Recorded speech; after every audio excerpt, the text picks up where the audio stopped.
My husband's rich family demanded that I sign a prenuptial agreement, and he cheated. Now he's begging to reconcile because I'm leaving him penniless. I found out that my husband of 20 plus years was having an affair. This completely hurt me, and I have started divorce proceedings.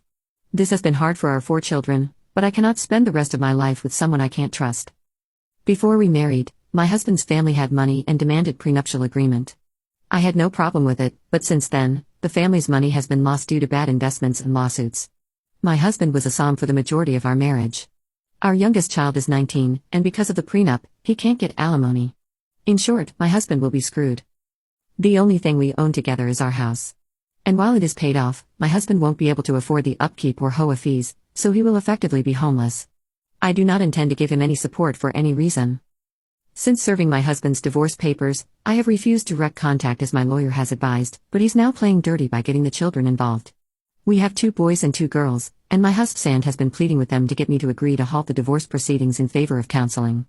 After I told my children that I had no interest in wasting any more of my life with that man, they have all essentially backed off except for my oldest, Christy. She's very close to her father and can't imagine a life where her parents aren't married. Christy tells me that her father realizes her mistake and will do whatever it takes to make things right.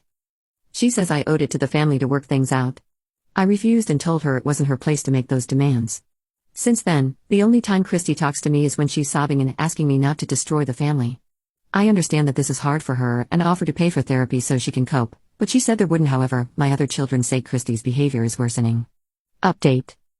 I have a scheduled sit-down with her to explain that what goes on between her father and me is not her fault and that I can't ever go back to a man who deceived me in such a big way.